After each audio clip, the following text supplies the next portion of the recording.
Calculate the angles of the quadrilateral in the picture and also angle between their diagonals.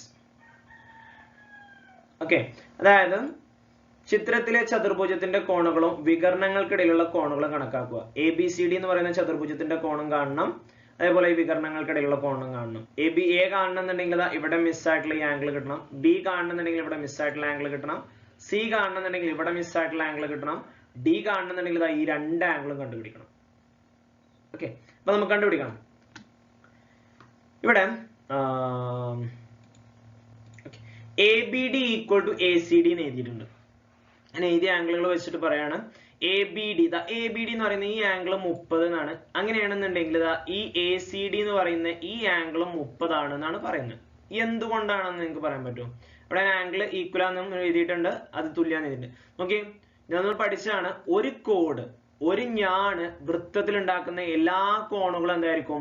Same ആയിരിക്കും. ഈ എയുടെ അറ്റത്തു നിന്നാണ് ഈ രണ്ട് വരകൾ പോകുന്നത്, അല്ലെ? എയുടെയും ബിയുടെ അറ്റത്തു നിന്നാണ് പോകുന്നത്. അതേപോലെ തന്നെ എയുടെയും ബിയുടെ അറ്റത്തു നിന്ന് പോകുന്ന മറ്റു രണ്ട് വരകളാണ് ഈ സിയിലോട്ട് വരുന്നത്. ഓക്കെ, അപ്പൊ ഒരേ പോയിന്റ് നിന്ന് പോകുന്ന കോണുകൾക്കൊക്കെ എന്താണ്? സെയിം മെഷർമെന്റ് ആണ്. അപ്പൊ ഇവിടെ 30 ആണെന്നുണ്ടെങ്കിൽ ഈ ആംഗിളും എന്ത് തന്നെ ആയിരിക്കും? 30 ആയിരിക്കും. കിട്ടിയോ? ഓക്കെ, ഇനി അടുത്ത് നോക്കാം നമുക്ക്. BCA equal to 45. BCA ഇവിടെ നിന്ന് ഇങ്ങനെ വന്നിട്ട് BCA എവിടെ പേന B ഇവിടെ ഇങ്ങനെ AB എന്ന് പറയുന്ന ലൈനാണ്. അപ്പൊ B എന്ന് ഇങ്ങനെ വന്നിട്ട് CA, BCA 45 ആണ് എങ്കിൽ അതേപോലെ തന്നെ പോകുന്നതാണ് ഏത്? BDA എന്ന് പറയുന്നത്. B എന്ന് ഇങ്ങനെ വന്നിട്ട് ഇവിടെ വരും, എന്നിട്ട് തിരിച്ച് Aയിലോട്ട് പോകും. അപ്പൊ ഈ ആംഗിളും എന്ത് തന്നെയാണ്? 45 തന്നെയാണ്. ഒരേ കോഡ് വൃത്തത്തിൽ വൃത്തത്തിന്റെ ഒരു ഭാഗത്ത് ഉണ്ടാക്കുന്ന കോണുകളൊക്കെ എന്തായിരിക്കും? തുല്യമായിരിക്കും. ഓക്കെ, ഇനി അടുത്ത് നോക്കാം നമുക്ക്. ഇത് രണ്ടും ഓക്കെ ആണല്ലോ. ഇത് രണ്ടും ഒരേ കോഡുകൾ ഉണ്ടാക്കുന്ന കോണുകളാണ്. ഇനി അല്ലാതെ ഇനിയിപ്പോ ഇവിടെ 50 ആണെന്നുണ്ടെങ്കിൽ നമുക്ക് നോക്കാതെ തന്നെ പറയാലോ, ഇവിടെ എത്രയായിരിക്കും? 50 ആയിരിക്കും, അല്ലെ? അടുത്ത എഴുതാതെ തന്നെ നിങ്ങൾക്ക് പറഞ്ഞൂടെ, കാരണം അത് രണ്ടും BC ഉണ്ടാക്കുന്ന കോണുകളല്ലേ, BCയുടെ അറ്റത്ത് നിന്നല്ലേ വരുന്നത്. അപ്പൊ ഇവിടെ 50 ആണെന്നുണ്ടെങ്കിൽ ഇവിടെ എന്തായിരിക്കും? 50. അപ്പൊ 30, 45, 50 അല്ലെ? കിട്ടിയില്ലേ? ഇനി ഞാൻ എഴുതിയതൊക്കെ ഒന്ന് വായിച്ചിട്ട് ചിത്രം നമുക്ക് നോക്കാം. ആംഗിളുകൾ എഴുതിയിട്ടുണ്ട്. 45, 50, 50, 30. ABCD എന്ന് പറയുന്ന ഒരു സൈക്ലിക് ക്വാഡ്രിലാറ്ററൽ ആണ്. എന്താ സൈക്ലിക് ക്വാഡ്രിലാറ്ററൽ എന്ന് പറഞ്ഞാൽ? അല്ലെങ്കിൽ ABCD ഒരു ചക്രീയ ചതുർഭുജമാണ്. എന്താണ് ചക്രീയ ചതുർഭുജം, അല്ലെങ്കിൽ എന്താണ് സൈക്ലിക് ക്വാഡ്രിലാറ്ററൽ? ഒരു ചതുർഭുജത്തിന്റെ 4 മൂലകളും വൃത്തത്തിലാണെന്നുണ്ടെങ്കിൽ അത്തരം ചതുർഭുജങ്ങളെ നമ്മൾ പറയുന്ന പേരാണ് ചക്രീയ ചതുർഭുജം. ഒരു ക്വാഡ്രിലാറ്ററലിന്റെ 4 മൂലകളും വൃത്തത്തിലാണെന്നുണ്ടെങ്കിൽ അത്തരത്തിലുള്ള ക്വാഡ്രിലാറ്ററലിനെ നമ്മൾ പറയുന്ന പേരാണ് സൈക്ലിക് ക്വാഡ്രിലാറ്ററൽ. എന്താ പറയാ? സൈക്ലിക് ക്വാഡ്രിലാറ്ററൽ അഥവാ ചക്രീയ ചതുർഭുജം. ഇനി ഈ ചക്രീയ ചതുർഭുജങ്ങൾക്ക് വേറൊരു പ്രത്യേകത ഉണ്ട്. എതിർ കോണുകൾ അനുപൂരകമായിരിക്കും. Opposite angles are supplementary. അപ്പൊ നോക്കുകയാണെന്നുണ്ടെങ്കിൽ ഇവിടെ നോക്കിയേ, ഈ D എന്ന് പറയുന്ന ഈ കോണും B എന്ന് പറയുന്ന ഈ കോണും കൂട്ടിയാൽ എത്ര കിട്ടും? 180 കിട്ടും. കാരണം ഇത് രണ്ടും ഓപ്പോസിറ്റ് ആംഗിൾസ് അല്ലേ? ചക്രീയ ചതുർഭുജങ്ങളുടെ എതിർകോണുകൾ എന്താണ്?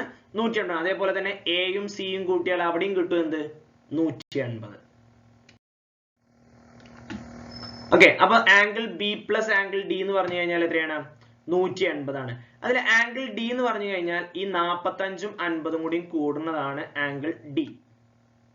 ഓക്കെ, ദെൻ ഇവിടെ ആംഗിൾ B എന്ന് പറഞ്ഞു കഴിഞ്ഞാൽ ഇവിടെ ഒരു 30 ഉണ്ട്, പിന്നെ DBC എന്ന് പറയുന്ന ഈ കോണും കൂടി ചേരുമ്പോഴാണ് ആംഗിൾ B ആവുക. അതുകൊണ്ടാണ് B നെ ഞാൻ എങ്ങനെ എഴുതിയത്? 30 പ്ലസ് ആംഗിൾ DBC എന്ന് എഴുതിയത്. DBC D എന്ന് തുടങ്ങി BC കിട്ടിയല്ലോ. DBC നമ്മുടെ അടയാളപ്പെടുത്തിയിട്ടുണ്ട് ഇത് കേട്ടോ, ഈ ആംഗിൾ DBC ഓക്കെ. അപ്പൊ മറ്റേ ആംഗിൾ D ഏതൊക്കെയാണ്? 45ഉം 50ഉം കൂട്ടിയാൽ ആംഗിൾ D കിട്ടും, മറ്റേത് 30ഉം DBC. ഇനി ഇവിടെയുള്ള നമ്പറുകളൊക്കെ കൂട്ടുക. 30, 45, 50 അത് കൂട്ടുമ്പോൾ നമുക്ക് 125 എന്ന് കിട്ടും.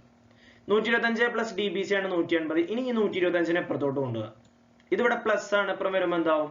മൈനസ് ആവും. Then DBC equal to 180 minus 125. അപ്പൊ എന്ത് കിട്ടും? DBC equal to 55. അപ്പൊ ഡി ബി സി കിട്ടിയ എത്രയാ 55. ഇവിടെ 55 ആണെന്നുണ്ടെങ്കിൽ ഇവിടെ കേട്ടോ, ഇവിടെ 55 ആണെന്നുണ്ടെങ്കിൽ ഇവിടെ 55 ആണെന്നുണ്ടെങ്കിൽ ഇവിടെ എന്തായിരിക്കും 55 ആയിരിക്കും. അത് രണ്ടും ഡി സിയുടെ അറ്റത്തുനിന്ന് പോണല്ലേ അല്ലെ. ഇനി ത്രികോണം എ ഒ ബി എടുക്കുക. ഏതാണ് എ ഒ ബി? ഇത് മുകളിലുള്ള ഈ ത്രികോണം കേട്ടോ, എ ഒ ബി ഇവിടെ വരുന്ന ഈ ത്രികോണം. ഒരു ത്രികോണത്തിന്റെ 3 കോണുകൾ കൂട്ടിയാൽ നമുക്ക് എത്ര കിട്ടും? 180 കിട്ടും അല്ലെ. അതിൽ 2 കോൺ ഇവിടെ ഉണ്ട്, 50 30 80. അപ്പൊ ബാക്കി ഇവിടെ എത്ര ഉണ്ടാവും? 100 അല്ലെ. അപ്പൊ എ ഒ ബി കിട്ടിയ എത്രയാ? 100. ഓക്കെ, അപ്പൊ എ ഒ ബി കിട്ടിയ എത്രയാ? 100. എ ഒ ബി 100 ആണ്. A O B 100. ഇത് നോക്കി, ഞാൻ ആ ആംഗിൾ കാണിച്ചു തരുന്നതിന് മുമ്പ് ഞാൻ ഇവിടെ നിന്ന് വരക്കാൻ പോകണ്ടോ? ഇതിങ്ങനെ ഒരു സ്ട്രൈറ്റ് ലൈൻ അല്ലേ എ ഒ ബി അല്ലെ. പല രീതിയിൽ നമുക്ക് ഇവിടുന്ന് ബാക്കി കണ്ടുപിടിക്കാം കേട്ടോ. ഇതിങ്ങനെ സ്ട്രൈറ്റ് ലൈൻ ആണ്. സ്ട്രൈറ്റ് ലൈൻ ആണെന്നുണ്ടെങ്കിൽ ഇത് രണ്ടും കൂട്ടുമ്പോൾ 180 കിട്ടണ്ടേ? കിട്ടണം. ഇവിടെ 100 ആണെന്നുണ്ടെങ്കിൽ ഇവിടെ എത്രയായിരിക്കും? 80. ഇനി ഇതിങ്ങനെ ഒരു സ്ട്രൈറ്റ് ലൈൻ അല്ലേ ഇങ്ങനെ. അപ്പൊ ഇവിടെ 80 ആണെന്നുണ്ടെങ്കിൽ ഇവിടെ എത്ര വരും? 100 അല്ലെ. അതേപോലെ ഇപ്പുറത്തും എന്ത് വരും? 80. ഞാനൊന്ന് എഴുതി കാണിച്ചു തരാം കേട്ടോ. ഇവിടെ എ ഒ സി എന്ന് പറയുന്ന ഒരു സ്ട്രൈറ്റ് ലൈൻ ആണ്. അപ്പൊ എ ഒ ബി 100 ആണെന്നുണ്ടെങ്കിൽ എന്തായിരിക്കും? മറ്റത് 80 ആയിരിക്കും. ഇവിടെ ബി ഒ സി എന്ന് പറയുന്നത് ഇവിടെ 80 ആയിരിക്കും. അപ്പോഴല്ലേ 180 ആവുക? ഒരു നേർരേഖയുടെ വരെ 180 അല്ലേ. അതേപോലെ തന്നെ ഡി ഒ സി ഇതാ എവിടെ? ഡി ഒ സി ഇത് 100 ആയിരിക്കും. ഇതെങ്ങനെ 100 കിട്ടുക? ഒന്നെങ്കിൽ നമുക്ക് എന്ത് പറയാം? എതിർകോണുകളാണെന്ന് പറയില്ല. 2 വരകൾ മുറിച്ചെടുക്കുമ്പോൾ എതിർകോണുകളാണ്. അല്ലെങ്കിൽ ഇതാ D O B straight line ആണ്. ഇവിടെ 80 ആണെന്നുണ്ടെങ്കിൽ ഇവിടെ 100 വരും.